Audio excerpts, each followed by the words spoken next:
Alors, la partie 3, la question 3 de l'exercice 5. Si elle est dans l'exercice 5, pensez bien qu'il y aura certainement un lien avec ce qu'on a fait juste au-dessus dans la question 1 et 2, donc avec cette fameuse suite UN. Donc on perd pas ça de tête, on le garde dans la tête, pardon, on ne perd pas de vue, et on va avancer, et à un moment donné, il y a de grandes chances qu'on soit ramené, évidemment, sur les questions 1 ou 2. Donc ici, le petit Théo débute le ski, blablabla, quand il arrive, donc ce qui m'intéresse évidemment, c'est ce qui se passe ici. Ok. S'il a attrapé la perche du premier coup, c'est une probabilité conditionnelle. Si vous avez un si, probabilité conditionnelle. William Teski, le test suivant, c'est 0,7. Ok. S'il ne l'a pas attrapé, William Teski, donc là vous avez directement un arbre. Hein. Toc, il a attrapé, hop, il n'a pas attrapé. Attrapé, pas attrapé. Donc là, c'est ce qui se passe avant. Ce qu'on vous dit, c'est que du coup, le coup suivant, il l'attrape avec 0,7. Donc il ne l'attrape pas avec 0,3. C'est 1 moins 0,7. Et le deuxième, on vous dit que s'il ne l'a pas attrapé, donc si vous êtes sur la deuxième manche, si vous êtes ici, s'il ne l'a pas attrapé, qu'est-ce qui se passe? Eh bien, il l'attrapera avec probabilité de 0,3. Donc du coup, hop, ici ce sera, il l'attrape avec 0,3, et du coup ce sera 1 moins 0,3, 0,7. Alors faites très attention, si ça avait été 0,2 ici sur le deuxième, ça faisait 0,2, 0,8. Il n'y a pas de lien entre ce 0,3 ici et le 0,7 ici. Hein.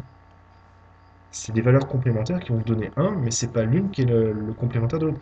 Le 0,3 qui est ici, c'est pas la probabilité de l'événement contraire de l'événement ici qui vous donne 0,7. Faites très attention à ça. Donc là, c'est mon petit résumé que je fais au brouillon quand je lis. Hein. La probabilité qu'il attrape la pêche du premier coup au premier téléski est de 0,8. Ah, alors pour le premier, je connais cette valeur. Alors pour le dixième, je ne sais pas, mais pour le premier, cette valeur, c'est 0,8. Et du coup, là, c'est 0,2. Ok, donc ça, c'est ce que me donne l'énoncé. Donc là, ce serait du coup le premier coup, et puis là, je l'appellerai A2, par exemple, le deuxième coup. Et ça tombe bien, du coup, on note AN l'événement, donc j'ai bien fait de prendre des A, tout va bien, Ok, petit A du coup, donc ça c'est juste mon petit brouillon que je fais pour compléter ma lecture de l'énoncé, pour noter en même temps les valeurs que je suis en train de lire. Si vous arrivez à faire ça en même temps que vous lisez l'énoncé, vous n'aurez aucun problème sur cet exercice. Donnez les valeurs de P de A1. Eh bien, la probabilité qu'il attrape la pêche du premier coup, donc la première pêche de la journée, c'est le 0,8. Elle est ici. Donc P de A1, c'est 0,8. P de A2, sachant 1. La probabilité qu'il attrape la perche, la deuxième perche, sachant qu'il a attrapé la première perche, eh bien, ça se passe ici, dans le premier morceau. S'il a attrapé la perche, hop, 0,7. La probabilité que, hop, il attrape la perche au deuxième coup, la deuxième perche, pardon, sachant qu'il a réussi à attraper la première perche, c'est 0,7. Et enfin, bah, la deuxième valeur, la troisième valeur, la probabilité qu'il attrape la deuxième perche, sachant qu'il n'a pas attrapé la première, eh bien ça se passe ici, sur le deuxième morceau. Là. Si il n'a pas attrapé, eh bien du coup c'est 0,3. Et il n'y a aucun calcul à faire dans cette première question. On vous demande simplement de lire l'énoncé. Et d'ailleurs, c'est indiqué clairement en vous disant d'après l'énoncé. Donc il n'y a aucun calcul. Ce qui, par exemple, pour cette deuxième valeur serait parti sur la probabilité de A2 inter A1 divisé par P de A1, si vous voulez. Sauf que ça, si vous connaissez P de A1, ici 0,8, vous ne connaissez pas P de A2 inter A1. Pour avoir cette valeur, vous êtes obligé de faire le produit des branches rencontrées. C'est-à-dire le chemin qui est ici, A1 inter A2, c'est 0,8 fois 0,7. Et donc vous allez devoir faire ce calcul. Vous allez écrire 0,8 fois 0,7 et diviser par 0,8. Vous voyez bien que vous tournez en rond, parce que le 0,8 qui est ici, vous allez le barrer. Et ce 0,7 qui reste, qu'est-ce que c'est? Regardez bien sur l'arbre ici, ce 0,7, c'est la probabilité de A2 sachant 1. C'est-à-dire que dès le départ, dès que vous écrivez ce 0,7 dans le calcul, vous êtes en train de donner la réponse. Donc c'est vraiment inutile. Donc tous ceux qui sont partis sur un calcul, c'est une mauvaise compréhension de l'énoncé. Et de ce que vous faites, au passage. Alors ça marche, hein, et du coup, voilà, je vous ai mis les points évidemment, mais sachez-le. Vraiment ici, on trouve directement les réponses, il n'y a pas à s'embêter plus que ça. Évidemment, ce que j'ai fait ici pour A1 et A2, eh bien, je vais pouvoir le faire en augmentant le nombre de perches. Pas s'intéresser seulement à la première perche ou à la deuxième, mais à chercher à s'intéresser à la énième perche. Donc ce 0,8, du coup, il s'en va. Ça, c'était valable que pour la première perche. Hop. Et à la place de 1, eh bien, je vais mettre n. Et à la place de 2, là, ici, ben, je vais mettre n plus 1. C'est la perche suivante. Alors, du coup, qu'est-ce qui change? Ça ne bouge pas. 0,7, 0,3, 0,3, 0,7, ça ne change pas. Par contre, là, ces valeurs qu'il y a ici, et je ne les connais pas. Alors, je peux les appeler Pn. Pn, c'est quoi? C'est la probabilité de An. C'est la probabilité d'obtenir l'événement An. Et ici, du coup, c'est la probabilité d'obtenir l'événement An bar. C'est-à-dire 1 moins Pn. Hop. Donc ça, c'est ce que je vais faire évidemment dans les questions qui vont suivre. J'imagine d'ailleurs c'est la B. Pas tout de suite. En déduire la valeur de A2. Donc la valeur de A2, bah, c'est ce que j'ai fait juste avant.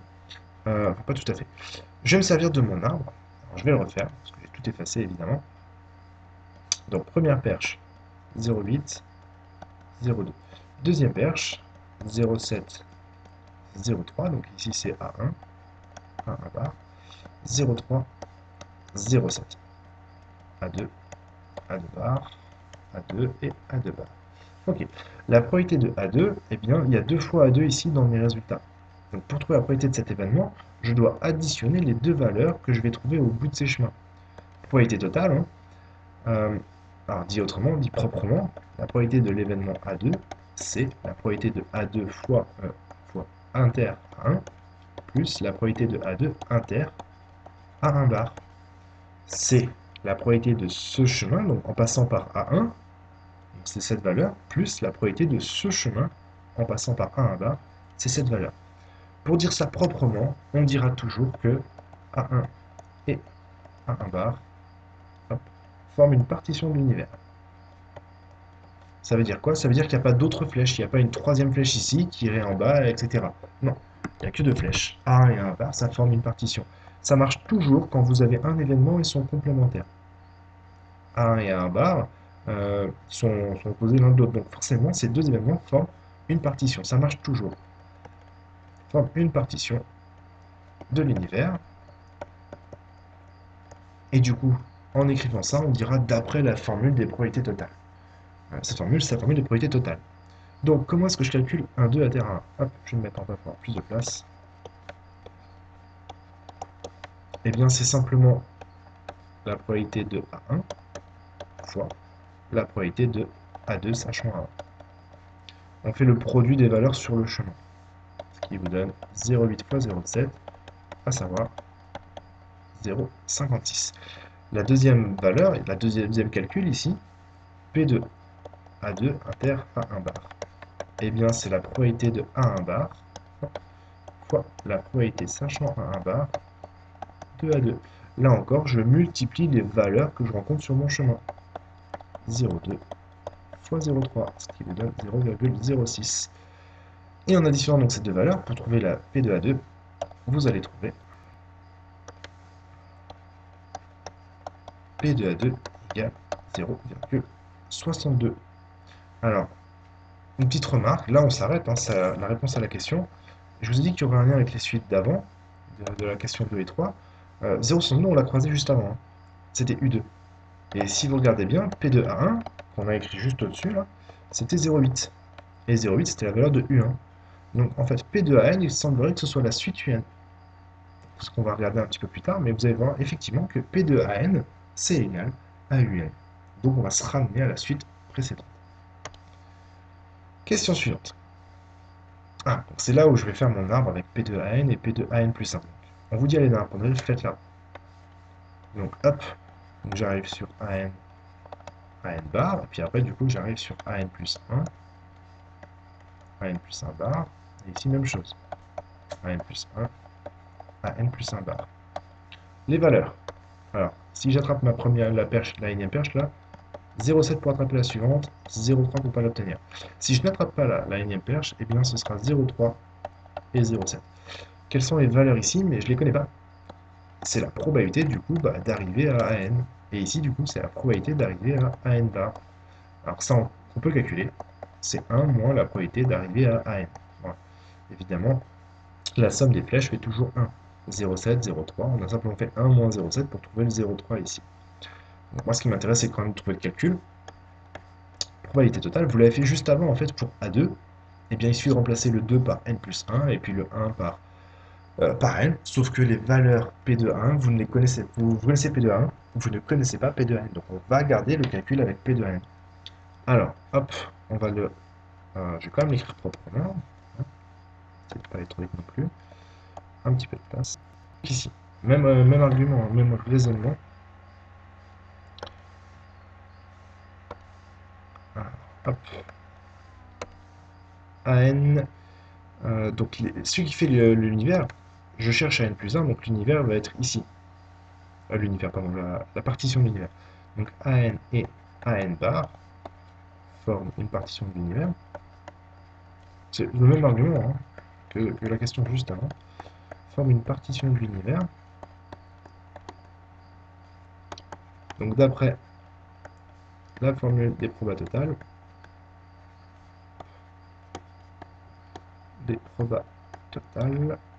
j'ai que P de AN plus 1. Donc, je répète, c'est cette valeur-là que je suis en train de chercher. Hein. J'ai deux issues, donc je vais avoir la somme de deux calculs.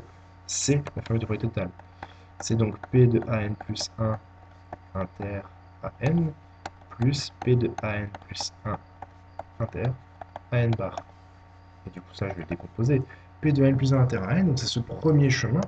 C'est donc P de AN fois 0,7. Alors, je vais écrire directement, je ne vais pas écrire avec les propriétés conditionnelles. Parce que c'est pas nécessaire. Hein. L'arbre que vous faites à côté vous sert de démonstration. Si votre arbre est bien construit et rigoureux, ça justifie vos calculs. Plus, et donc le deuxième morceau, le deuxième chemin, c'est celui-ci. P de AN bar, AN plus 1. Donc P de AN bar fois 0,3.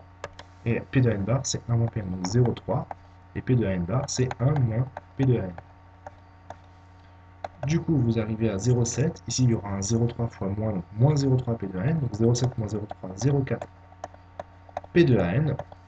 Et il restera le plus 0,3 fois 1, plus 0,3.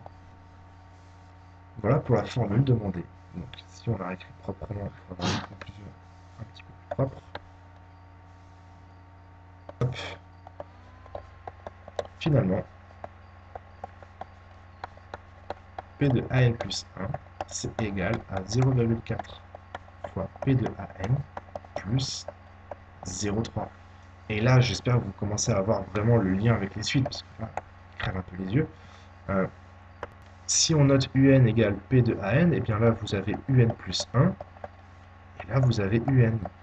Du coup, vous avez UN plus 1 égale 0,4 UN plus 0,3. Et ça, c'est la suite étudiée dans les questions 1 et 2. Enfin, dans la question 2. Parce que la question 1, c'est une question générale. Donc ça, c'est la suite qu'on a étudiée. On connaît sa limite. UN, elle va vers 2. Elle est décroissante, elle est positive, et sa limite, c'est pas 2, c'est 1,5. 0,5. Donc évidemment, là, c'est pas demandé. Donc tout ça, là, c'est juste une remarque que vous voulez vous faire dans votre tête. Dès que vous voyez ça, vous devriez y penser. Et ça arrive du coup dans la question qui suit.